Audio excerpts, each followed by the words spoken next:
So good morning, and thank you all for joining us this morning to learn more about the hospitality certificate.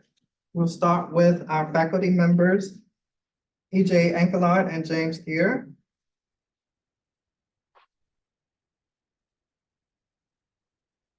Thank you. Is the undergraduate certificate program in hospitality all about? Focus education program offered to students with a career interest in energy, hospitality, real estate, finance, and sports management. Each program offers foundational and specialized knowledge skills with principles in finance, marketing, management, and business and legal studies, experiential learning and opportunities, truly bringing in industry experience to help in real world education. Why would you pursue the undergraduate certificate?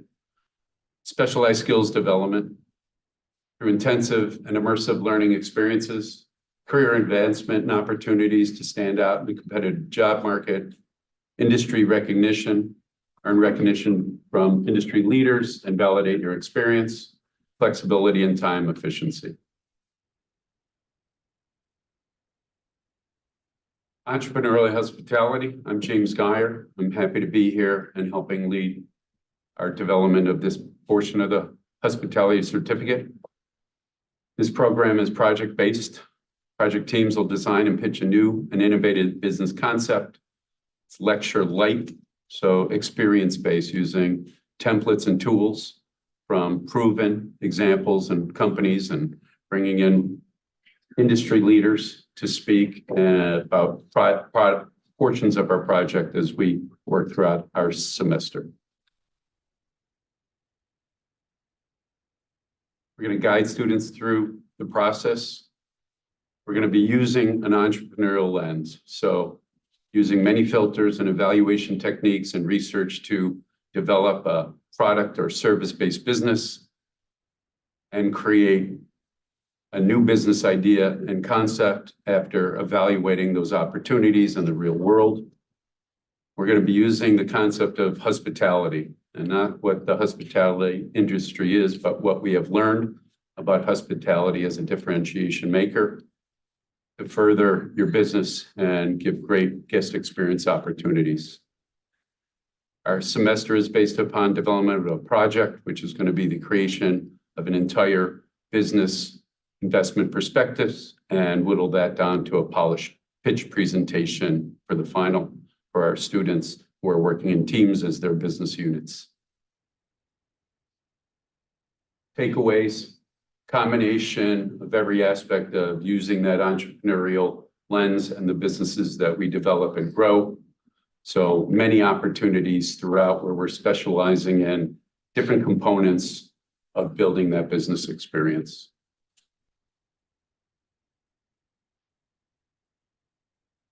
EJ. Hi, welcome. This is very exciting. Having cases in hospitality is like a dream come true. Being able to work with such wonderful faculty members and really having this certificate come online in Tulane is a big deal. So for cases in hospitality, we're going to talk about the principles of festival management.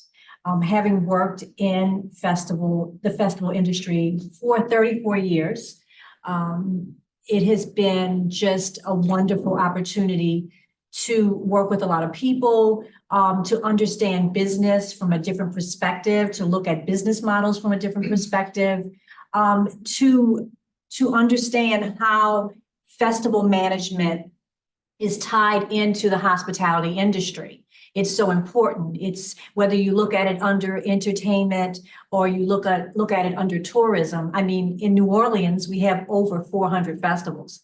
So in this course, you're going to get into the dynamics of festival management within the hospitality industry. And we're going to talk about the principles, the strategies, and the challenges of organizing and managing music festivals in particular. There's so many festivals, but I'm going to specifically dig into the music festival industry. Now we'll be using the New Orleans Jazz and Heritage Festival as a case study.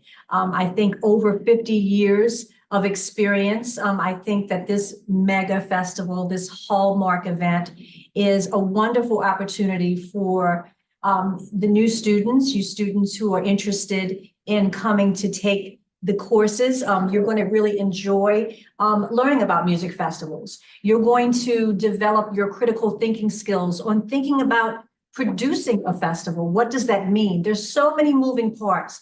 It's like a project within a project. So you're going to really dig into project management skills, right? And you're also going to have a whole bunch of elements, a bevy of elements within the music festival industry that you'll be able to use even if you're moving and transferring into other areas of the hospitality industry. So in addition to that, you're going to have unique challenges and opportunities, because I'm going to bring in some speakers who are going to challenge you and open your mind to how the music festival industry is so important within the hospitality industry. Now, the course structure consists of lectures, discussions, case studies, guest speakers, and hands-on projects. So I really want to touch all of your senses. I want you to not only learn and have an official manual. Yes, you have to have a book that you have to read, but this book is going to help give you the baseline to all the different areas that you're going to learn in the music festival industry. And so in addition to that, we're going to have discussions. You're going to be put into groups. Not only are you going to see the festivals that have succeeded, but we're going to talk about some of the festivals that were disastrous. In addition to that, you'll have guest speakers from the marketing area of the music festival industry. You'll have the sponsorship team talk to you. You'll even have the sustainability team talk to you. And we will have a walking tour where the kids and the students will be able to come out to the festival site and really learn some of the behind the scenes areas that you may not see public facing. Now, this is an inkling of all that you're going to learn in this course. Now, you need to learn the history of festivals. You have to know why we're here. Why are we integrated in the hospitality industry? In addition to that, you're going to get an intro into festival management.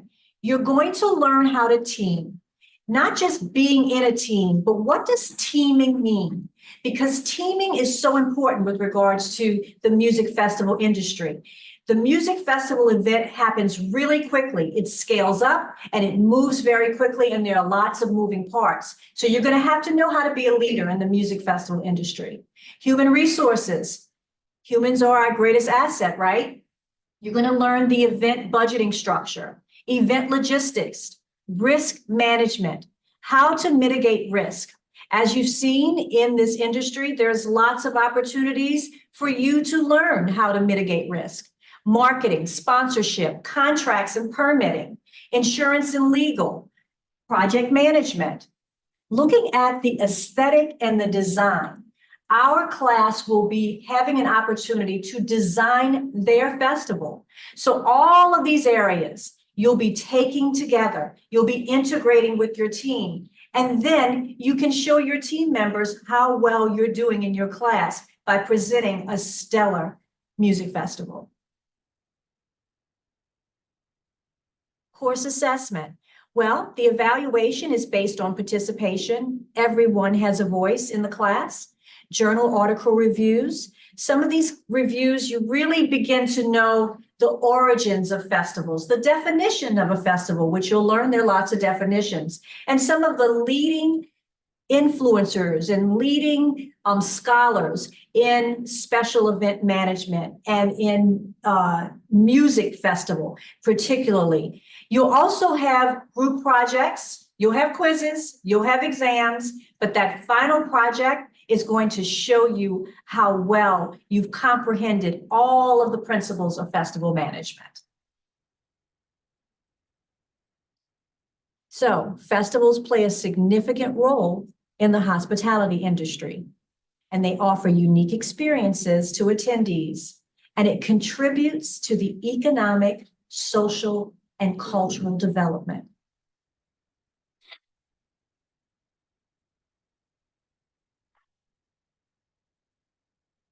you like me to read that or?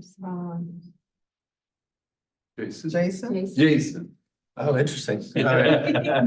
So ultimately, I was here to speak about more the real world experience. I'm a hotel owner, operator, developer. So, relative to this, it's, how can a certificate enhance your future? Of course, it can expand your career opportunities, give you a lot of exposure to a lot of different channels, a lot of things that maybe you might not know what you want to do right now, but at least it opens your eyes and gives you an opportunity to kind of taste a lot of things and say, you know what, this is for me, or this isn't for me, and really help you evaluate kind of your path in life with them, which I think is really important.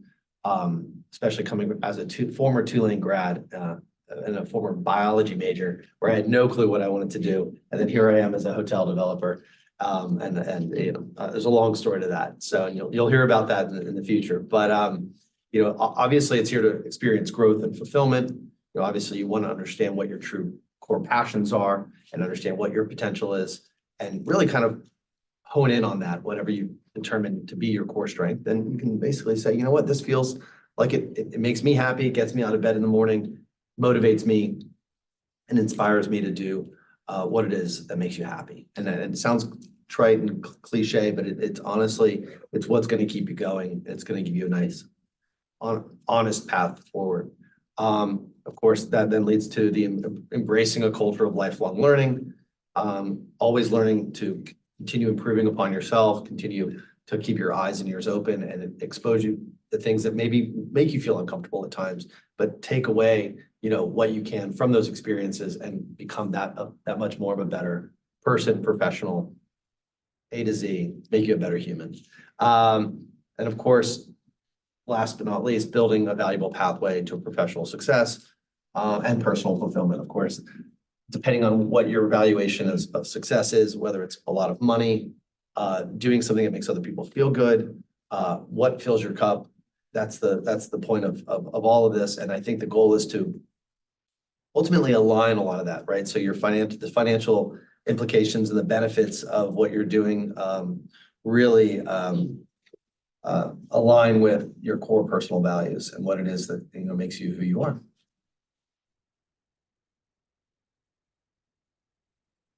So before we go into this slide, Jason, would you like to expand on the hotel industry and what your experience has been? Absolutely. So I'm a local resource. I mean, that's really the important part here is I'm boots on the ground. I'm in New Orleans, lived around the world, but I'm based here. I have a collection of boutique hotels here in New Orleans that are all I'm very proud of.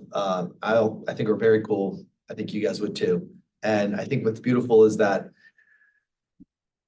I kind of learned it on the fly. I wish I had these courses that are available to y'all when I was an undergrad. I wish that, I was able to get that level of exposure early on. I unfortunately wasn't able to learn it until after a good 10 years of being an investment banker. So when I realized that that wasn't for me, I pivoted and started my own business of developing hotels, restaurants, bars here in New Orleans. So the cool part is you get to check them out. You get to hang out around them. You get to understand behind the scenes. Once again, I'm a resource. And so the idea is that like any question, any possible path that you want to explore, I can help you potentially be a sounding board, help you entertain that, and do all I can to help support y'all being part of, ideally, whether it's New Orleans or any hospitality business around the world. Thank you. So the hospitality certificate comprises of 4 courses. It's BUSG 4050. This was formerly Management 4050, so that's going to be Entrepreneurial Hospitality. And then Management 4190, that's Managing Hospitality Organizations. Legal Studies 4170, Employment Law. And then BUSG 4310, Cases in Hospitality. And this was formerly Management 4310. So how do you go about declaring your certificate? So you would do that with your BSM academic counselor. So this is a must. You must do this in order to have it, to graduate with it. once you declare, that information will show on your audit. And it'll also include the requirements, just like your major and our minors on your audit will show. So planning these courses and your curriculum is gonna be key, right? You need to make sure that you're meeting progress towards degree, meeting the requirements for your certificate. And this is key also because some courses may not be offered every semester, so we have to plan that in advance as well. There are prerequisites to certain courses, so all prerequisite requirements must be met prior to enrolling in the course. General business electives can be used towards a certificate. So let's say if you're a single major, these 12 credits can be used as your business elective credits. If you're a double major, however, it'll be an excess of credits that you'll need to earn the certificate. As well as if you are single major and a minor. So there are only 4 courses for the certificate, so there's no room for error. So that's why we stress that you need to meet with your academic counselor. And there will be no petitioning or substituting of courses. So these are the 4 courses that you must take. So you can connect with your BSM counselor. We have 4 on staff right now. So Arthur Ponson has A through E, Shar Hussein has F through LE, and Megan St. Pierre has LI through R. And Charlotte Baptiste, myself, has S through Z and all of the Altman scholars. Do we have any questions? If you're interested in multiple certificates, is it possible to receive 2 certifications if it fits your schedule? I believe so, but I will double check that with the dean.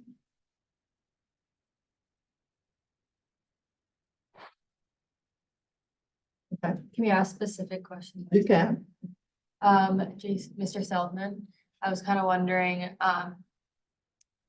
can you tell us what, where you work and like your experience? You said you worked in IB in the beginning, so how did that transition work for you and what made you realize that it wasn't for you and made you want to transition? It's a good question. I was at Goldman Sachs, and then I was at Credit Suisse. So one very large investment bank, but still around. Credit Suisse, not so much, but gave me kind of exposure to the investment banking world. So like I said, I was a bio major in undergrad, and then I actually had a minor in finance. And then my senior year, I decided, let's just take a bunch of finance classes. And at the time, this was in the late 90s, I thought, you know what, finance is definitely a faster path to, I guess you could say, making money. So I thought that this would be something that was a little bit more interest to me than going forward on a path for being a doctor and taking another 10 to 15 years. So I jumped into the banking world. While in banking, I specialized in real estate. So for me, it was very tangible, it was very real. So within the real estate world, I felt that office buildings and healthcare facilities and apartment buildings were very boring.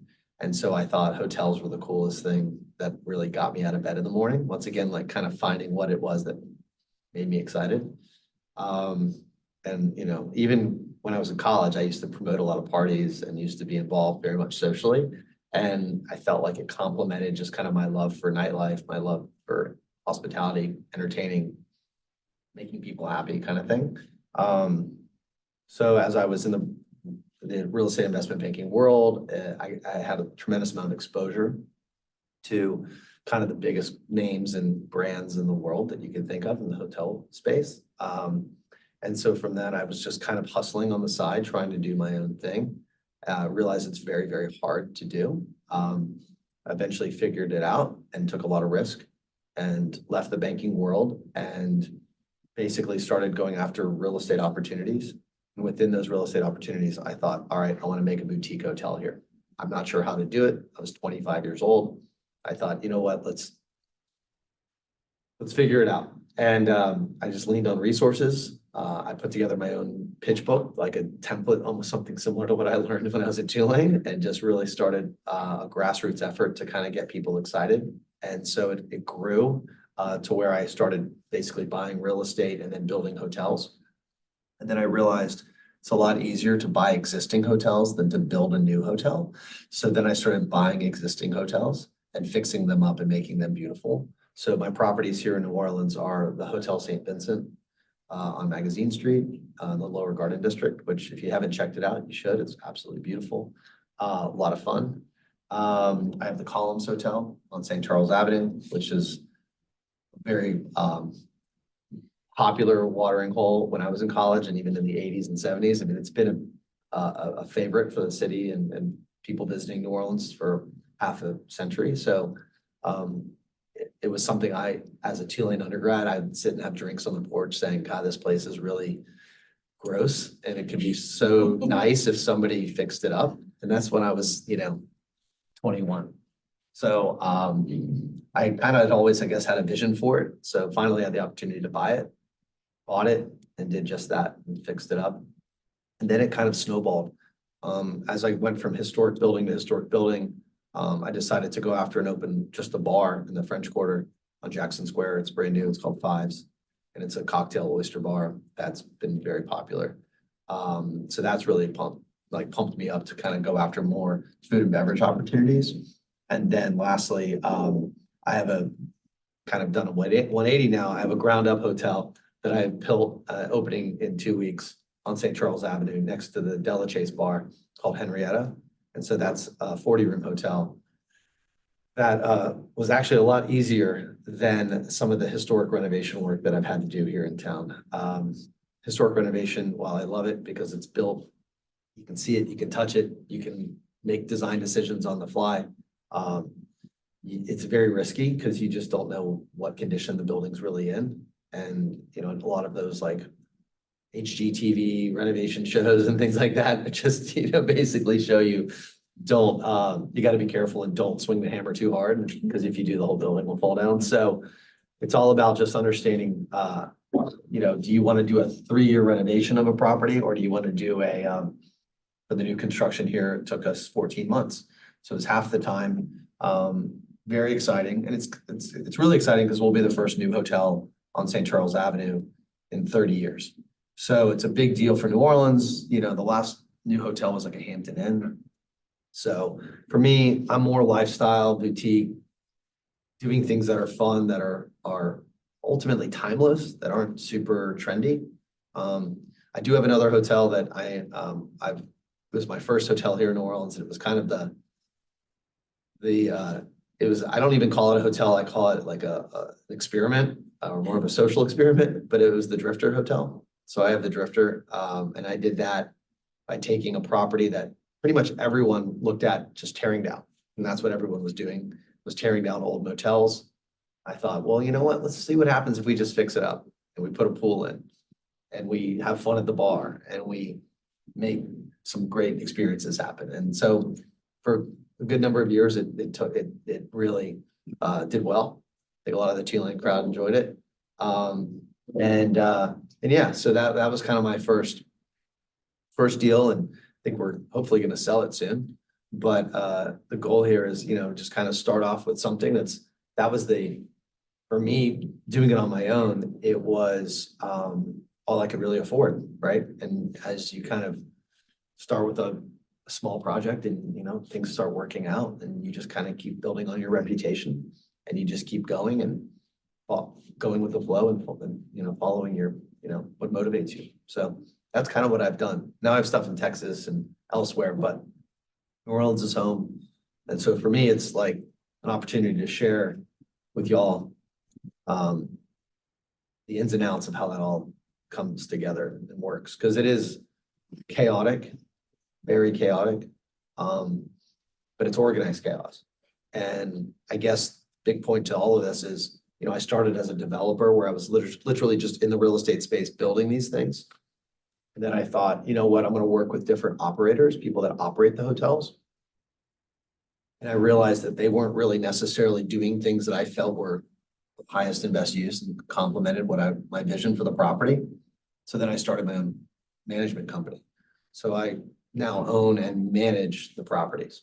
And then from there, I also kind of created an investment company. So now I raise funds through investors and ultimately that money comes into my deals. So it's it's quite full circle or quite, A to Z in the sense that we're truly full service and, everything that I go after ultimately, I kind of put my money where my mouth is and then I get people excited for it. And then I operate it and make people happy and make people want to come back. And yeah, it's been a fun ride. And while we have markets that go up and down, it's something that I was always taught at a very young age, that hotels in particular are the first to get hit by a negative, economic cycle, but they're also the first to bounce back. Because hotels, unlike any other type of other business or real estate, has the ability to adjust pricing daily, right? So you can change the rate that you charge for a room every day versus an apartment building. You have leases that are 12 months, maybe less. Office buildings, you have 5-year leases. So when in those instances, there's some security there with certain asset types, but hotels are definitely the most volatile, but the most exciting. And for me, I get bored easily. And it's just, I think the thing is I like all the moving parts. I like the aspect of the fact that it's not just a place where people sleep, a place where locals get together. It's a place where people drink, people eat, people get engaged. I mean, I can tell you there's so many cool memories that are made when people break up. I mean, there's like, get engaged again, there's a lot of that. So you see all sorts of things and it's very exciting. And I think that's the part that really keeps me going and what across all of the different things that I've had exposure to in my life, hospitality is truly just a lot of moving parts and it's quite a symphony of sorts. And it's really neat to see it all come together and it makes wonderful music. So that help answer your question? There you go. You mentioned the fluctuations in the economy and how that affects your industry. How did you approach that? Praying? No, I'm just kidding. Some prayer. But no, it's really being smart and understanding how to read the economy and how to read the market and how to understand your consumer and not pigeonhole yourself in one revenue stream. So as to say, I were just a hotel, meaning I was just relying on tourism, people flying in from out of town to sleep at my property, then I'd be in real trouble because let's just say COVID happens or something happens in this world where people aren't traveling as much. Well, shit, what are you going to do? So what I've always approached, and this has less to do with the pandemic, but more just my approach to these businesses, they're really not, a hotel is not just a place where people sleep. It's a variety of revenue streams. So really it's a mixed use property. There's retail, there's events, there's drinking, there's eating, there's clearly the hotel side, and meaning the rooms. And for me, I'm even doing a property in Texas right now where I'm building 5 pickleball courts on the lot next door. So now I've created a leisure club. So now I have membership revenue coming in. I have pickleball revenue coming in. So it's really kind of fun because it is a bit of an experiment. And so with that gives me a natural way to hedge my my other revenue streams and protect myself in times where things might fluctuate and say, you know what? Well, if people aren't traveling here, at least the locals are going here. Right. So that's why I think I kind of use the inside out approach where I want to first focus on the locals and making them feel good and making them feel like it's a place where they want to hang out. And then, in my travels, and I think this goes for a lot of people, when you travel, you kind of want to go where the locals go. You don't really want to go where all the tourists go, right? So it works in that way. So by focusing first on the locals and making them feel like this is a space where they feel happy and that it feels good to them, chances are tourists are going to want to stay there too. So then it's just kind of a natural complement. So really for bad times, let's say my rooms, are challenging from a revenue stream perspective, I still have the bar, I still have the restaurant. And, I've even gotten creative to say, you know what, it's like one of my properties, we've taken 5 of my rooms and converted them into retail. One's a tattoo place. One's a really beautiful like cowboy like hat maker selling like $1,500 cowboy hats. Like it's pretty neat. So we can find ways to diversify it and stay fresh and stay relevant and keep people coming back and be on the top of mind for folks. And then, we'll do artist markets on the weekends to kind of bring together all the cool creatives from around town. And a lot of that becomes like an incubator. So then all of a sudden you're like, hey, wait, you're a great jewelry designer. Let's do a pop-up, in the hotel. Let's do a big party around it. Let's integrate your product into all of our PR and all of our communication. So then it just becomes an opportunity for these other artists and makers to grow with us. So it's really kind of neat because it's not just making a hotel guest happy now. You're now really embracing the community. And that goes from a jewelry designer to a painter who, or a poet. The columns, we have a good buddy of mine, he's a local poet. Started off on Frenchman Street with a little typewriter, writing poetry. He's now, during COVID, he kind of, Frenchman Street was dead. We gave him an opportunity to create an artist residency in the columns, cranked out a bunch of beautiful art. We have it throughout the entire property. And it's given him a platform to grow and become, probably one of the most well-known local artists in town. So those kind of things are fun. And so while it's fun, financially, it's been able to work by making it diverse and not solely, putting all your eggs in one basket. It's kind of the best way to describe it. True entrepreneurial Yeah. mentality in action. Yeah, There And you what go. Jason does. yeah, Excellent, excellent. it's fun. Because I seriously, every day, I'm like, oh my God, I want to try this. Let's go do that. Or, and that's what's fun about being part of the team. It's giving these all sorts of minds, people all coming from various backgrounds saying, hey, look, they feel part of it and they can contribute in ways beyond just earning a paycheck. Because I really don't want people there to just earn a paycheck. I think that was the thing that plagued New Orleans in some ways, where people lost the true sense of what the word hospitality means, understanding what New Orleans as a hospitality hub should represent. And so I think we're finding ourselves again, but hospitality is core to the culture of New Orleans, and it's a port city. It's people from around the world coming together. So it's understanding that culturally, and we're all here to have a good time, and I think that's the most important part for people to get shit done, but also have a good time. So And create amazing guest experiences. yeah, And drive your business Yeah. because of that. exactly. And that's it. So it sounds somewhat poetic or wishy-washy, in the sense that it's just like, but it is hospitality. It is the beauty of creating these magical moments, magical memories. And it gets me so excited to see, a wedding that happens at the Columns or one of our venues and see what somebody made happen there, something I never even thought could happen. And, for me, that's the success. And it works because, they're paying good money and they're also, getting something that's really truly worth it. So a little different than most of the industries out there, in my opinion. I agree. Music and events and festivals and, even the festival effect. I mean, actually, there's a case study that I always focused on, and it was, I'm sure you guys know Sweet Green, right? The South, so Sweet Life Festival was what they kind of pivoted into. Here was just a simple little salad concept out of Georgetown, in DC. And so it was like, all right, we're not just a salad concept, we're actually a lifestyle. And then they created the festival around it. And so I've kind of taken that as a learning tool for me to say, you know what, I'm going to look to do this with my properties. And while they're not going to be Jazz Fest scale, maybe one day, but the idea is to focus more on intimate festivals or gatherings where people, we get together, a tremendous amount of music and just programming to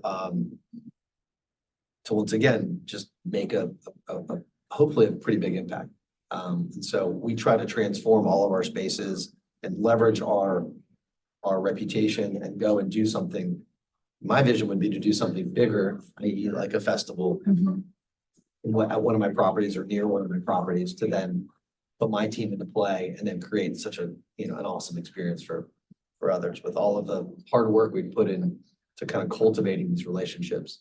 This translates into what we talk about, the escape seeking theory, that people really want to escape from the humdrum life, the Yeah. day-to-day life. And so they go to these events, they go and immerse in these experiences to escape in things that are just Yeah. regular. So your hotels, your businesses, Yeah. I'm hearing creativity. So it's just a way for people to escape and come into your world. Yeah. And just have a different experience that they haven't had in their regular I life. mean, we've had silent like raves and late night dance parties. I mean, you name it, we've done it and it's awesome. And I'm the older guy there, still feeling like I'm 23, but my wife reminds me that I just, I'm not as young as I think I am, but at least I can create spaces that at least keep, and honestly, truthfully for me, with my properties, I try to focus on not being too hyper specific, going after one particular demographic, specifically one age range. I try to make my properties, and I've always approached this, even at, believe it or not, at places like the Drifter. When I say it was an experiment, it was an opportunity for me to create a space where everyone felt comfortable in their own skin and freedom to express themselves. And I wanted it to cover the age range from somebody who was 21 to somebody who was like in their late 70s or 80s and show up. Like my parents are in their late 70s. I wanted my mom and dad to show up and be like, yeah, this is cool. Like there's something interesting about this where it didn't feel too any one thing. And so I feel that that's where the timelessness factor kicks in. And so if you try to cast a wide net and understand that you can create something that's approachable by a larger group and you're not isolating people, I think it usually ends up working best. And that's something I've been able to put into practice in a very small property. Then I've taken that same business model and scaled it where I'm not here to isolate. I want to just bring people together. Doesn't matter who you are. We just want you to feel good. And what I really enjoy is making people feel uncomfortable. And I say that in a positive way. And I say that because that's when great memories happen. Because I could always tell you, living in New York for 15 years, that's what made New York magical, were the unexpected moments and the things that, it's those nights where you're like, you know what, we're going to stay home tonight or we're going to just do a chill night. And those are the best nights. Because and it's not because you stayed home and you were chill, it was because you were like just going to go have one beer down the street and you never know where that night takes you. It's the nights that you plan and you try to put a lot of heart and energy into it that usually end up not being great, a little bit more anticlimactic. Like who's had a great New Year's, right? New Year's is always so planned. But for me, it was like, let's create opportunities where we catch people off guard. We throw them little curveballs here and there. It's stuff that it's always worked for me, at least. And I've learned that just from my years in New York and traveling. It's that not feeling too comfortable. And I don't mean that from like going to sleep sort of thing. I just mean it in like creating good conversation with people who you might not normally surround yourself. And so, I forgot where I was. I was just somewhere a couple days ago and this younger, looked like a college guy was having a conversation with, I was at Stein's. And he was having a conversation with this 80-year-old woman. It was just a great conversation. They were really engaging about New York and about things that, whatever it was. I just found that to be so awesome. And so she left smiling. He was engaged. It was just really neat. So sorry to kind of go on this journey elsewhere, but the point is that for hospitality, it creates those an environment where those things can happen. And that's what I like, and that's what I try to focus on. Not being a cookie cutter thing that's a carbon copy, because that's where the boredom and that's where the mundane and the stuff. And unfortunately, over the past 30, 40 years, it's just been the easy solution, right? You just carbon copy. And I think you can't do that anymore. I think because of social media, because of communication, everything's so much faster. You got to keep it fresh and you got to know your market. You got to know who's around you and who your real customers are. Don't just try to take something that you've perfected in this city and bring it somewhere else. Yeah.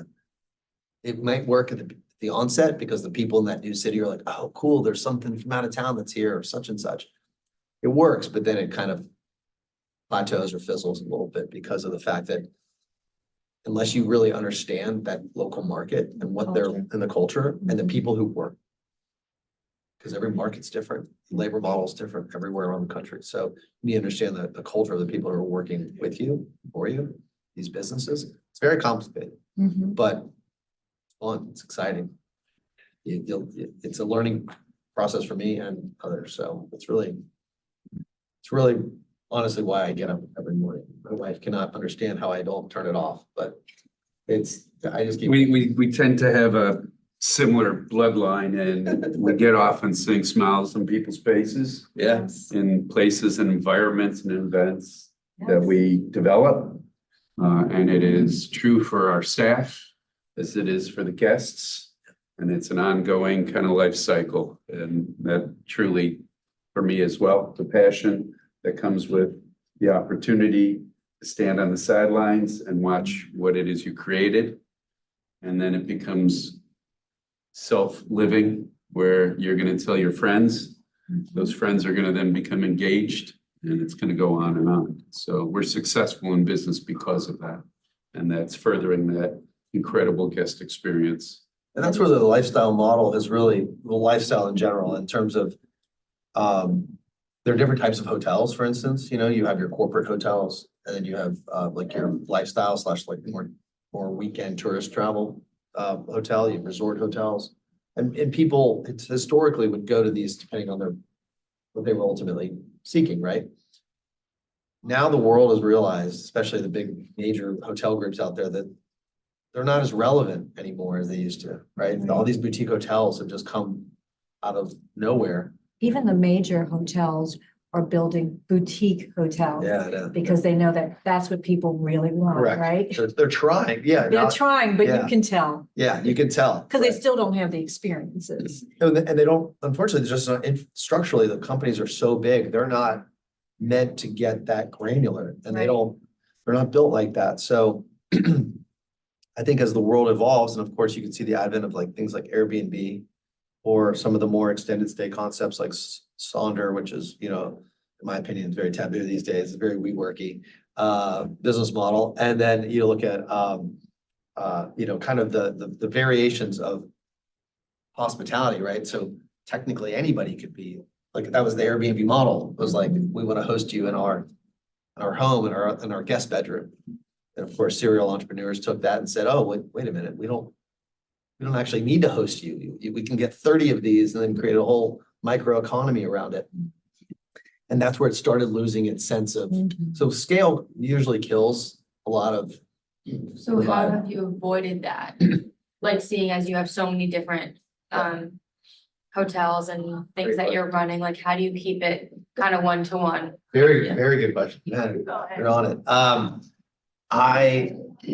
Well, we were just talking about this earlier. So one, you have to create economies of scale. You have to be efficient in how you operate business, right? You don't want to have two general managers working for a property that's like 3 blocks from each other. So that's like one of my real world examples is I have a new hotel 3 blocks from the Columns.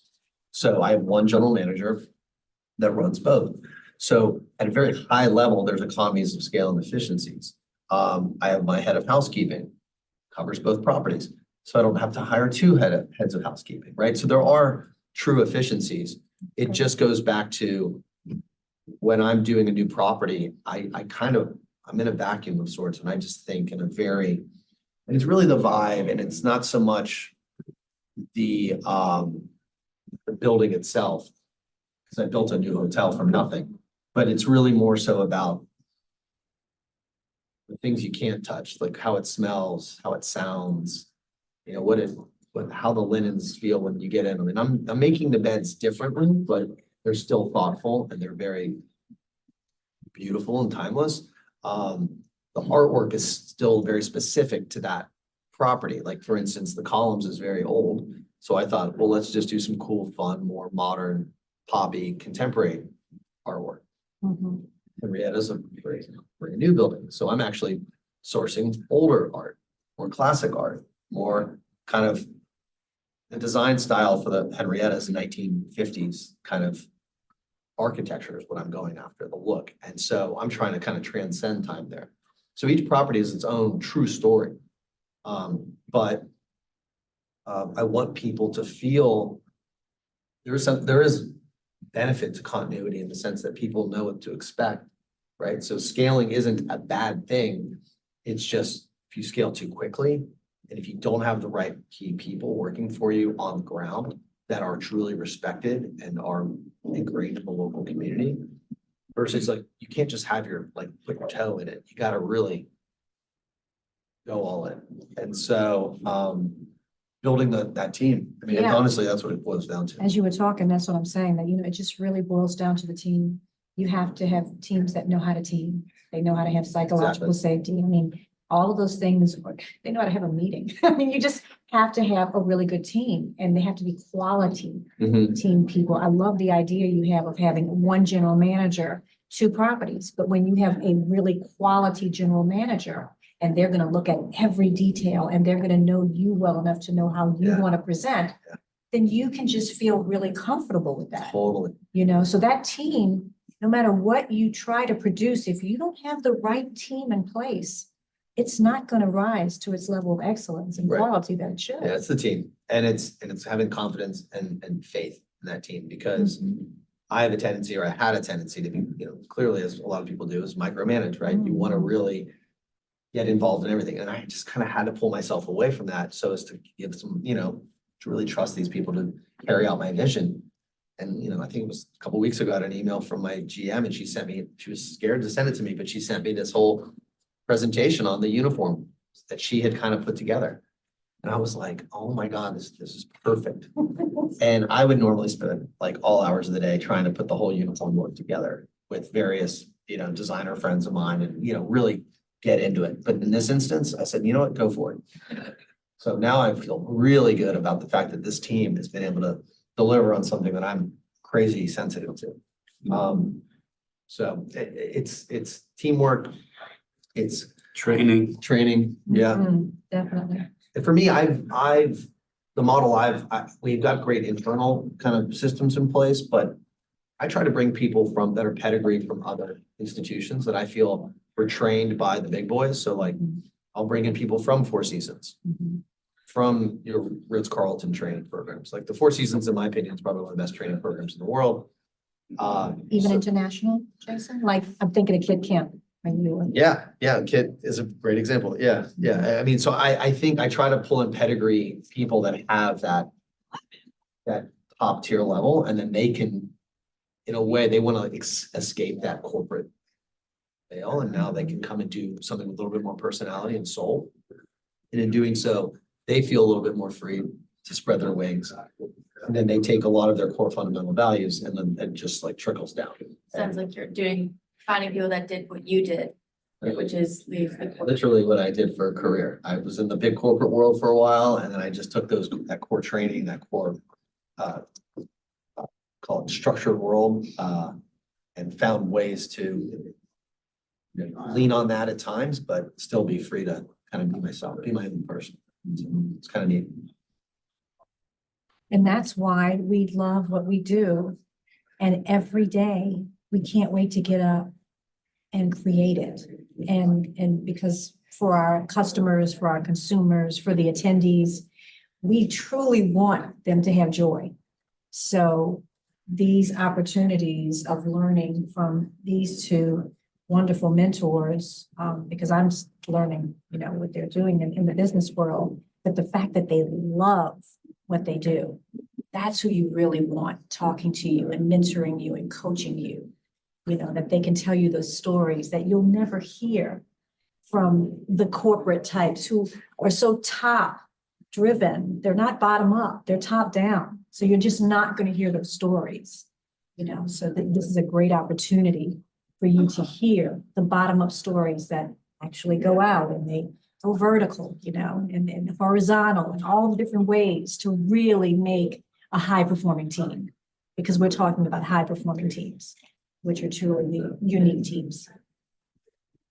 Also like a fast track, because I've tried about, I don't know, 300 deals in my life to do on my own, and I currently have 12. So, thankfully I don't have 300 because that would be just disastrous, but I mean, there's a learning experience to all of the ones that didn't work out. There's a reason they didn't work out, and it's been at the very onset of just not knowing my market or just something that I felt I was doing for the wrong reason, might have been just the fee or might have been just the ego driving it. But what I learned, looking back at the deals that didn't work, I can share a lot of that. And it's kind of nice to get a bit of a cheat sheet or, a fast track to understand, it's not how did you make this successful, what went wrong on the other ones. Absolutely. And I don't want to poke holes in, people's, dreams and opportunities, but there's a lot of falling down. That's our job. We learn a lot more from our mistakes than we do for Yeah. successes because of the evaluation that then has to go into why did this not work? And if we're good at what we do, we learn from those mistakes. Very true. Yeah, and it's been interesting. Yeah. Yeah, I know it goes back to partnerships, understanding, how do you know how to trust somebody who says, hey, I own this building, I want you to make it a cool hotel. You're like, okay, let's do it. And then it's all shiny on the front end, and then all of a sudden you get into it and just things usually unravel. And then that's how a lot of deals die. So it's the whole process, the life cycle, starting from somebody just cold calling me and saying, hey, I've got this property, piece of land, vacant building, a little hotel. I get calls all the time.